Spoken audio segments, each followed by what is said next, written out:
Welcome to the Youthlete Academy Podcast, empowering kids to have a lifelong love of physical activity and sport by equipping parents to support their journey. All right, welcome back. Episode 4. Friend, former teammate, Andrew Jones. There's a whole list of accolades here, and I will go into some of his youth sports before he got into university. But Andrew was a OUA All-Star, which is now U Sports, but in 04, 05, and 06. He was an All-Canadian in 2004. He's on the McMaster football team of the decade in the 2000s. And then where he and I met was in BC. So he was drafted to BC in the CFL in 2007, fourth round. I was in Calgary at that time, and it was 2008 when we overlapped. And then his career just took off from there. Three-time Grey Cup champion, one in BC in 11, Toronto in 12, and then Edmonton 15. And now he's an Edmontonian rooting for the Oilers as this is being recorded.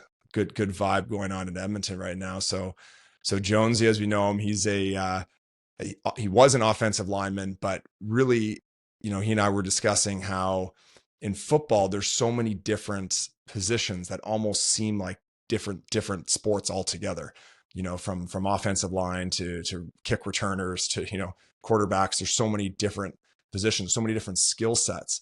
And for today's discussion, a multidisciplinary approach to youth sports and just looking at a professional athlete's background and what he did. So, Andrew, welcome to the show. Thanks a lot. I think, I look back, I feel like the Ontario Conference and the Quebec Conference never played each other. So you'd see someone's name, you wouldn't meet them until down the road. And we started playing in BC together. You had been initially drafted as a defensive lineman. But take us back. Like, what was your childhood as a youth athlete? What were your first experiences playing sports? So, my family was a very sport-minded, athletic family. My dad played a little semi-professional baseball, so baseball was big in our house. We were big in football, obviously, and then we played a lot of basketball. I remember playing like a lot of road hockey back in the day, just kind of everything. I think the first organized type sport I did, surprisingly, was gymnastics. I wanted to sign up for a gymnastics camp somehow, and my family my parents put me into it. So that's kind of that's my first athletic adventure. Yeah. So when you got up to about 6'5", 6'6", the host of gymnastics. Yeah, wasn't really in the cards when my feet were size 13 at 13 years old. They're like, I'm not going to be on a balance beam at this point. Yeah. No, I mean, the gymnastics is such a good foundation of dance. Like it's such a great way to start out. So, I guess from an unstructured, playing ball hockey on the street, what was your first structured sport? Like when did you start playing organized sports? So really not until Mississauga Football League. I think I was about 14 years old. And that was the first team I tried out for. And I was too big to play with the other 14-year-olds. So they put me up with the 15, 16-year-olds. Yeah. And I had literally, other than watching football and seeing my brothers play, I'd never played, never put on pads or anything like that. So, and these guys have all kind of been around the block a little bit. So I remember just grabbing onto this one guy. I was trying to block him, just held him so hard, spun him around and threw him on the ground. And the coaches were like, "Okay, you can't do that, but keep that intensity." Yeah. You grab onto the jersey. Yeah. You want everyone to have that aggression though for football. Yeah. So 14. So up until 14, it was just all sports. Well, I went to a very small, private school, church school. So there wasn't really the athletics that they were built in there. It was really just more family and some kids in the church. So I really wanted to get into sports more later on into my life and more into my teens. But up until then, it was just all kind of playing in the neighborhood. Yeah. And then you mentioned, basketball, I guess at that point when you got into high school, what were some of the other sports that you played? Basketball, a little bit, then football. And that was mostly what I did. There wasn't opportunity for me to really play hockey or anything like that. But as far as just high school, those are the main two. Yeah. And which high school did you go to? Forget. St. Paul High School in Niagara Falls. Yeah. And then, okay. Yeah. I knew it was in the Niagara area. And then you ended up going to Mac. What was that experience where when you, I guess you were recruited? How did that go? were you getting brought into other schools as well in the OUA? I did. I went and visited a few schools. I went to Western. I went to obviously Mac. I actually flew out to Acadia and I took a tour out there. And I was really close to going there because there was one of the players there. His name was Karim Grant. I don't know if you remember him from the CFL, but he was getting some looks in the NFL. So I was like, oh, that's the kind of route that I want to go. So I was just like looking at that from there. I'm like, maybe I'll go there. But then I ended up going to Mac for a recruiting trip and talking to Marshall and the coaching staff and like the players that they had there. And I was like, it was far enough away from home because I was like home then was Niagara Falls. So it was far enough that I didn't have to go if I wanted to, but still like I had my family in the area that they could come to games and all that. And I knew that would be a problem if I was out in Wolfville, Nova Scotia. Yeah. No kidding. And I mean, at that point in the early 2000s, Mac was a powerhouse in football. You guys had quite the team. I feel like there was like four of us in BC just on your your year alone. Yeah, that recruiting class that I went in there with was pretty crazy. Like we had a lot of like Pottinger, Van Ziel, Jeff Robertshaw, myself. There was a guy named Nick Binder. We had Tristan Clovis was already there. They were just pumping out like guys going to the Lumsden, Lumsden, Kojo Adu, Kyle Peer. Yeah, a lot of guys. Lots of guys on that team. So when you look back from a coaching experience, like what do you have a memorable? And I've thought about this more now because I've had the conversations with other athletes, and then just now myself coaching is what was one of the most memorable youth sports experience, like a positive experience that you had that was just like, athletics is where I want to go. I went to one of the Hamilton Ticats. It was like the high school evaluation camp, and it was like this was kind of the first time that I was into like a very like it was pretty competitive. A lot of guys from all over like Ontario going to this one thing, and got some really good coaching there, and ended up being like the most improved player. I guess I showed a lot in that through that camp. And that was really when I first started to think, okay, like maybe this is something I can actually do. Like I was big, but like there was other big guys too. You know what I mean? Like I'd never really back then, like in high school, it wasn't really pushed on us or like introduced into working out. Like not really until like right before I went to McMaster did I really start getting into like any kind of weight room program or anything like that. So that was like one of the things that like, I mean, just that was one of the biggest things just because like there wasn't a lot of good coaching. I think that's come a long way since when we were younger versus now. There's like a lot more people into it. There's like a lot more people who are kind of knowledgeable, and like I think it's been that's one of the things that really kind of came to me on that one. Yeah, definitely. Like I was saying, I'm at a high school spring football camp. We didn't even have a training camp when I was in high school, right? Let alone a spring camp, going into it. And it definitely has come a long way. And I think, the coaching, because more people are playing sports, I feel like you're getting more of these coaches that have elite level experience. But the same, I don't remember playing for a lot of coaches who played at an elite level. But, what I remember is having, coaches I saw, especially in the community, were like these other, father figures, someone else that you could listen to, because we all know that kids don't like to listen. If you're a parent coach, kids don't always listen to the parent as much as one of the other coaches. So having one of those other authoritative figures, I can remember being like, okay, I should listen. It's not just my parents who say this. So when I look back at sports, it wasn't just the elite level coaching that I remember, because I actually don't have much of that, but it was the experiences I had with coaches. So, going to university, you're finally out of your house. When did you know that going to pro or becoming a pro was in the cards? It was probably I mean, I was a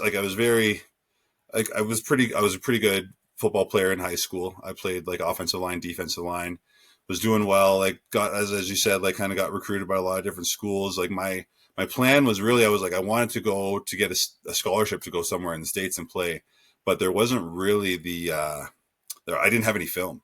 So I played high school football, didn't really get any film there. And then I went and played for the Burlington Braves because I really wanted to play, and try to get some film there. But I got the film from the Burlington Braves. It looks like they had shot it from like a skyscraper like 3 blocks away. It was so far away you couldn't really see anything. Yeah, VHS. Yeah, on that too. So that kind of, so then I was like, well, I'll find a school in Canada, I'll play for a year and then maybe transfer into the States and go somewhere in the school there.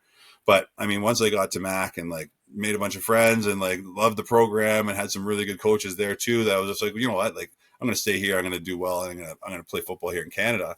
So that was like, so then I was going through that. And I remember going down to, I went to like a high level, it was called Competitive Edge Sports in Duluth, Georgia. And I found this online somehow. It just is a camp that you like a 6-week program. You go down to the States and you train, and they had like NFL guys that were there. And at that point, like I hadn't really heard of anything like that before, but I was like, this is going to be cool. This is going to be like something I want to do. So I ended up going down to that and was just basically training that's all we did. We trained, like you go out in the morning, we were running. We had like, there was different, like never had done overspeed training before, like training with bungee cords, like those like bands on your legs. Like there's all sorts of just different things I'd never seen, hadn't experienced at all in Canada. And then went down there, and then there was I forget his name, was a defensive lineman. He brought his like NFL Super Bowl ring in and was showing it to all the guys there, and just like, this is cool. Like this is what I want to do, and this is where I want to go. So that kind of experience really like put me into that mindset and mode. And then by then I knew that was my plan. But then I had there's a former player who played at Mac, and he just showed up at my house one day, and he was like, man, he's like, if you want to be successful in football, he's like, you got to picture it. Like basically like stop thinking about it as a game here. And like, think about like this person, this is how you're going to feed your family. This is how you're going to go to the next, like, this is what you want to do for the rest of your life. And at that moment I was like, okay, like I started to do that. So like when I was lining up against someone, I was like, it's going to be me or you. Like, this is how I'm going to make my money. This is how I'm going to feed my family. And it changed my game a little bit to where it was like more, keep going higher and higher and higher and just progressing more, because that's the way I kind of changed my mindset. Yeah. So, that training and you got introduced to, well, I guess it was team training. I know there's a few, you probably did some of it at Mac too, but did you like the training more because it was with a group down there, or was it because you were doing something that you hadn't done before? Like, did you fall in love with the training aspect? I really did. Cause before that, I mean, training was just training. It wasn't really like what I wanted and like to do, but it was just like, there was more, I mean, just the emphasis placed on it. It was like combine training too. So it was a reason to this training, because I wanted to like learn how to run a 40 faster, and I wanted to get stronger in the weight room. And so it was just really like, I think that when you're young, like before that, I mean, when you're really young, like you're just training, you want to have fun, you want to play. And like, that's the way, I think that's the focus that you have to have with kids, is that you just want them to be able to enjoy themselves and be able to like kind of go out and like learning how to compete and learning how to run around. Like that's secondary, really. It's just about finding a way to like, they can be active and have a good time. That's if you want, because there's a lot of times where they're getting pushed too early to focus on one sport, and you're getting like, kids are kind of specialized, and you're like, well, you need to just kind of play everything and figure out what you want to do. Because if you don't, then you're going to end up like, you get those overuse injuries and all that kind of stuff coming up. And that's just, and they burn out even. Yeah. So like, unfortunately that happens a lot now with people, and there's different, like you can train and play one sport all year long. But really, like at that, when you're young, you just need to focus on having a good time. And then as you get older, then you start to specialize, then you start to have that goal and like where you want to go. So I think that's when that came in much later down in my life. Before, it was just like having fun and having a good time. Yeah, no, that's such an important part. And it doesn't matter what sport you're playing for, the training, once you want to go to the next level, training is going to be a big part of it. So when you look back at your high school self, what would you have done differently at that point? Like, would you have changed how you trained, or would you have done any other sports, or what do you think you would have changed, if anything? I think probably maybe get into more like track and field stuff. I think that would have been a little bit more helpful just for running around, and then probably would have started lifting and training earlier than I really did. Cause I was like big and athletic, but every time you go up to another level, there's going to be big athletic guys. And now there's big athletic guys who have been lifting, you know what I mean? Like I remember being like I had our one friend, John, he went down to Tulsa. He's a guy from Edmonton, went down to Tulsa on a scholarship. And him and I started training together when I was in the CFL. And like, he was like the first time I really trained with a big guy who was like, he had better vert than me. He could jump further than me. Like, he was so athletic. And I was just like, man, this is crazy. Whereas it's like, so I had to push myself even more to be with that. So maybe even finding some more athletic people to train with when I was younger, to just kind of push myself a little harder and not just be like, I'm fine. Like, I'm big and athletic. Like, I'll be okay. Yeah. And okay, so you said something there, like, so if for those who are listening, Andrew played offensive line, played defensive line, and he just said, I wish I'd done track. And this is coming up I'm putting a program together for a high school football team. And a big part of it is about developing athletes. And for those who are in football, they know the overemphasis on bench press, on 40 times, on these combine specific tasks that help rank you. But, as an offensive lineman saying, I wish I did more track, you're essentially saying, I wish I did something that created more athleticism. Like, what is Of it that you course. think you would have gotten from that? I think just the explosiveness, learning like running technique, how to run faster and run better, and like be able to conserve your energy more when you're running. Like, that's important. Like, to be honestly, like, bench press, like, it's a good thing. It's a good measure of how much someone works out. You know what I mean? If someone's got high bench press number, they've been training. But transferring over to the field, like, if you're laying on your ground and the ground trying to push somebody off of you, like, you've already lost your rep, like, as a lineman, for sure. So that's not really that great. Like, something like a clean or some more explosive things where you're actually like, that's a better sign of how you can find a better athlete. Where like bench press, like, it's more of just like a measuring stick of like, okay, this guy works out. He's got this number, so he's been training. Yeah, and it's so important to hear that from people who have the professional experience, looking at it, because I was trying to look at leverage AI to say how many Hall of Fame linemen in the NFL were the best bench pressers in the combine. Right. There's none. Yeah. And it's a great number. It's awesome to have and be a big bench guy. It's awesome. Like, people love it. You respect it and whatever. But like, I've seen some really good bench press guys who get blown up on the field because they can't really transfer that over into like being strong. Yeah. No, absolutely. Yeah. Coming back to what you say, doing that track early is so important to get an athletic base and build that foundation. Because then you just, you can develop the skills, the sports skills afterwards. And then, the lifting, I know the lifting, especially if you could lift right when you finish puberty and you've learned how to do it, then you've definitely got a head start, especially when you start going. You also mentioned something that once you meet someone who's just as athletic as you, now that becomes who wants it more. Right. And I can't remember who said the quote, but when talent meets talent, then it comes down to that's just it. Who wants it more? Who's been training harder? Yeah. Who's taking advantage? Who's been watching tape? Who's been taking advantage of their practice opportunities? And resting and sleeping and not, you know what I mean? Like, all that, like, and eating properly. Like, it's just everything kind of, at that point, the more you specialize and the higher up you go, it's all those things together. Like, a lot of little things, just like, well, big things, but yeah, exactly. Okay, nutrition wise, like, what would you? I always look back. My snacks between meals in college was like Jamaican beef patties, bagel and cream cheese. Yeah. Every cereal. But like, when did you recognize the importance of nutrition? Way like into the CFL. Like, it was not like, it wasn't big in university. Like, we could get after practice with like pasta, pizza. Like, it was just carbs. You know what I mean? It wasn't really like thinking about how you're eating and when you know what I mean? The protein, like, you didn't really know the breakdown. So like, I think that nutrition became like way more, because you start training and like, you got to give your body what it needs. And if not, you're just like, you're losing a lot of stuff a lot of the gains that you could be making because you're not eating, or you're just not eating the right things. So I think that like, I didn't really learn that. And that's always been my biggest battle. Even now, it's just the biggest. Nutrition is always the toughest one.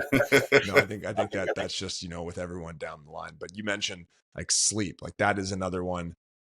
If I were to give advice to a high schooler, it's tough to say prioritize sleep at this point, because you're going out with friends.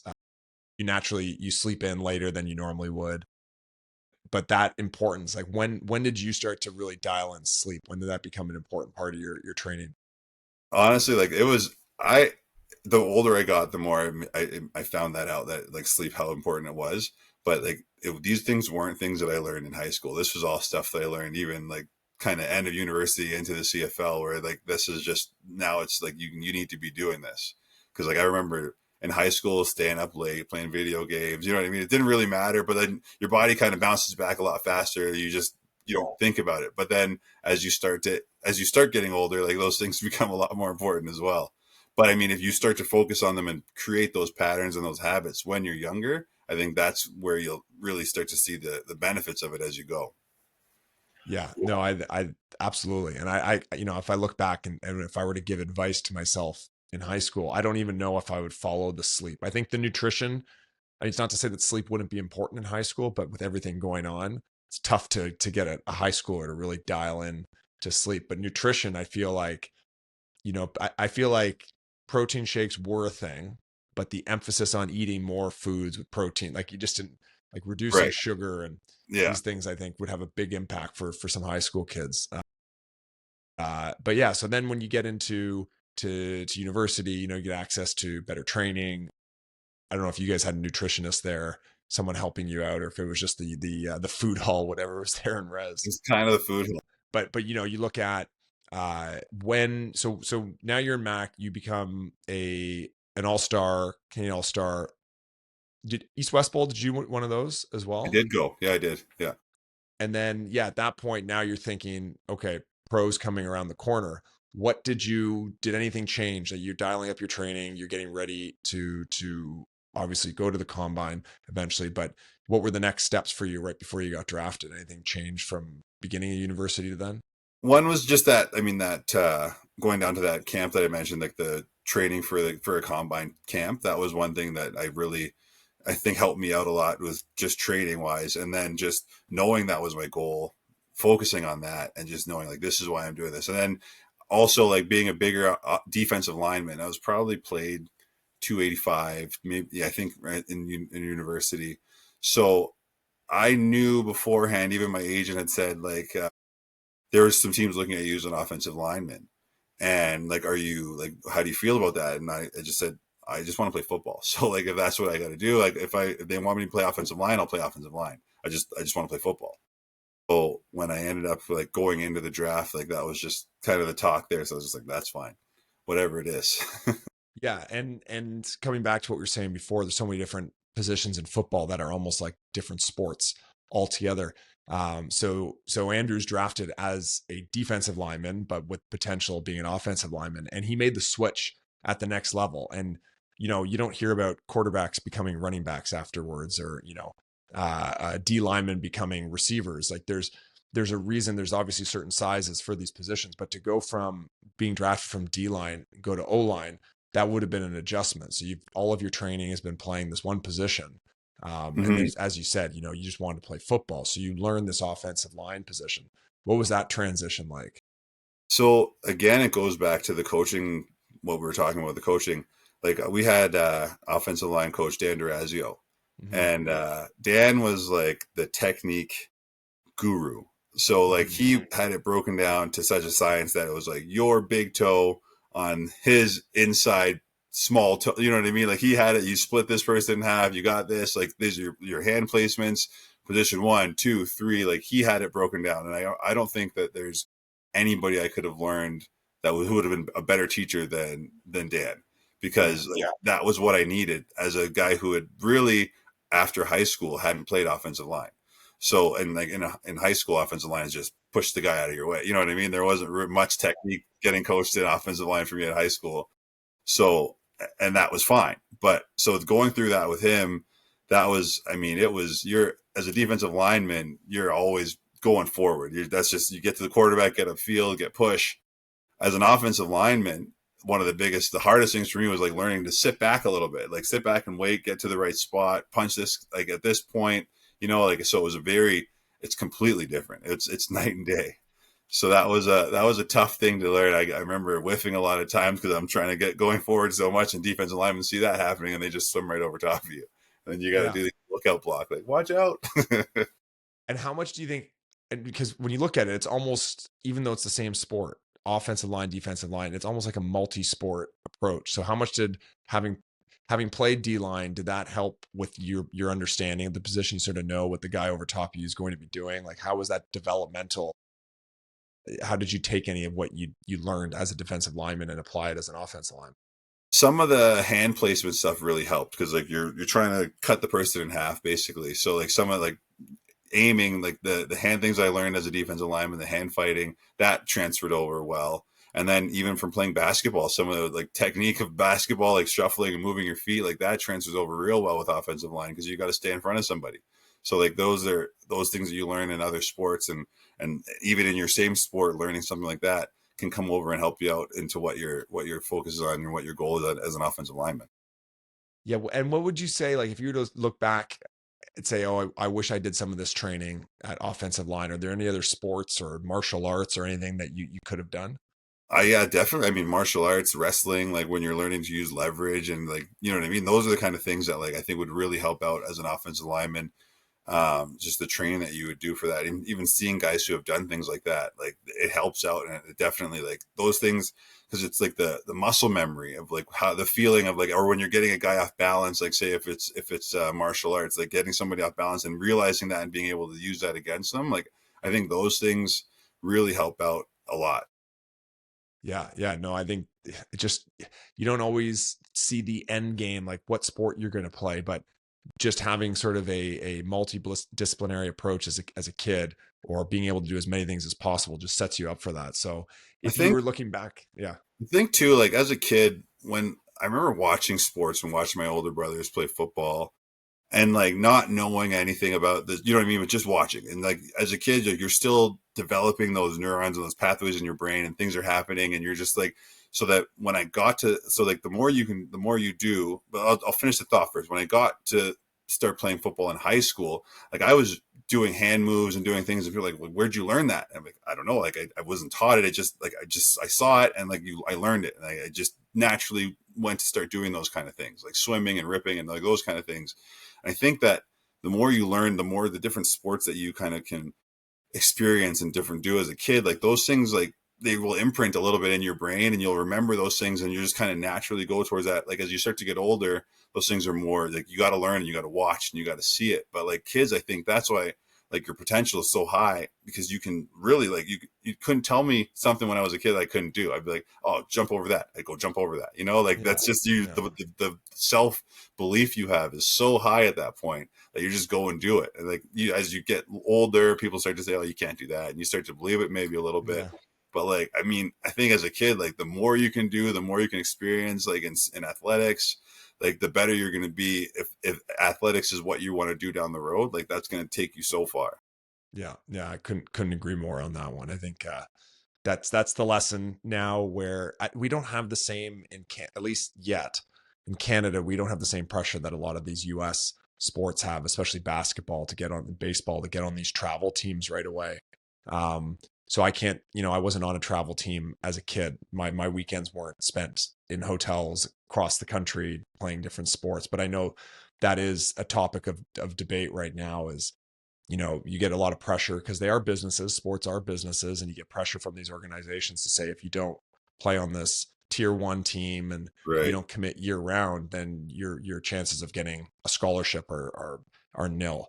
And I think that pressure on a lot of parents is tough, because you cherry pick the experiences of the Jason Tatums and of the world that had these opportunities, and it's like, we need to emulate what they did, Mhm. and the Connor McDavids, and you sort of, you look back at Michael Jordan, and you see the sports that he played. You can sort of pick on either side, but I think the important message is a wider, all sports are going to be a little different, but for the most part, team sports, a broader approach to developing sports at a young age is going to help you down the road, give you a bigger platform from which you can develop those skills later on.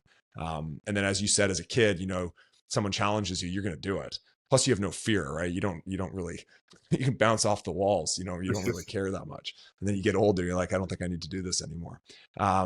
So yeah, I asked you before about if there was a coach that was memorable as a kid, but how about parental support? What was that like for you, from youth sports all the way through pro? Like what was the interaction like there?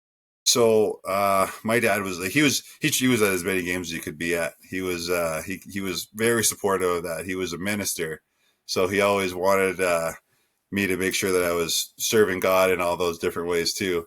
But I think one of the things that he said there's always going to be somebody that comes along eventually that change the rules in NFL so that they don't have to play football on Sundays anymore because because that's the Lord's day. I was like, Dad, I don't think that's ever gonna happen. Yeah, they own But that day. yeah, that's football day. But I mean, he was super supportive, and he had played sports too growing up. So I remember when I was like the first summer team I played for was like and we were losing all the time, and like I wasn't having fun, and I went to him and I was basically like I don't want to play anymore. Like we're always losing. Like I didn't really, you know what I mean? Like, and he said to me, he said like, well, he's like, you could quit now. He's like, but you're taking away all the opportunity you're going to have to learn how to win. He's like, if you got to learn how to lose right now, and when you're younger, then as you go down the line, then you're going to appreciate winning even more. And so, all right, so I stuck with it, and then that was rough through high school. We didn't win that, like we were okay in high school, but like the summer league, we got blown out all the time. But then I got to MAC and I started to experience the wins and winning back-to-back Yates Cups, and then obviously down into the CFL, winning Grey Cups. Like, and so if I kind of split on the dream early, then I wouldn't have got to experience all those things. So he was a big part of why I stuck with football, and like he always encouraged me and said like, be the first in line and try, you know what I mean? Like, so he had like those knowledge, all those kind of tips that he gave me growing up. So he was a big factor in how I pursued sports. But I think that, like you were saying, like the parental, especially at a certain age, you start to think that, oh, my parents don't really know what they're talking about. So those outside voices and those other coaches, those ones are the ones that become like more important after that. But I think initially parents definitely play a big role in how the kids kind of approach the games. Yeah, no, it's such an important lesson. I mean, finding football's a little different because you don't have all these different tiers. It's just there's leagues.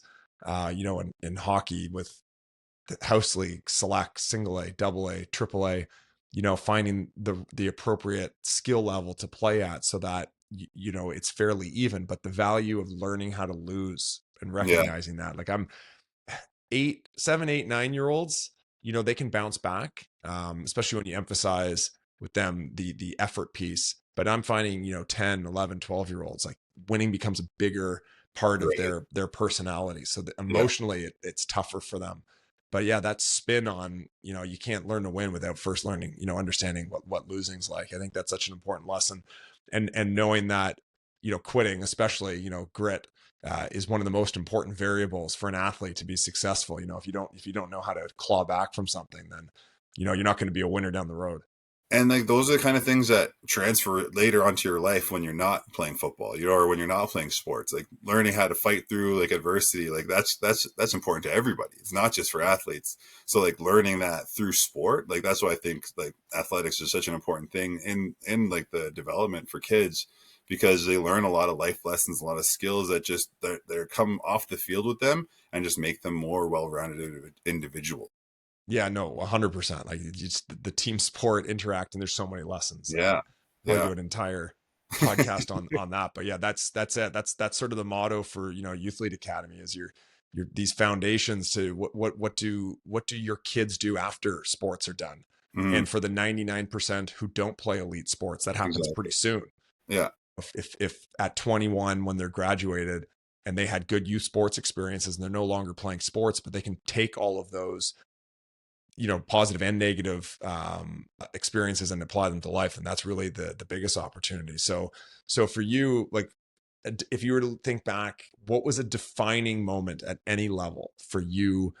You realize, I mean, that sounded pretty powerful. You said your dad didn't want you to quit. That's a big one. But, maybe taking back to some of the Grey Cup teams, what was different about those teams compared to some of the other teams that didn't win?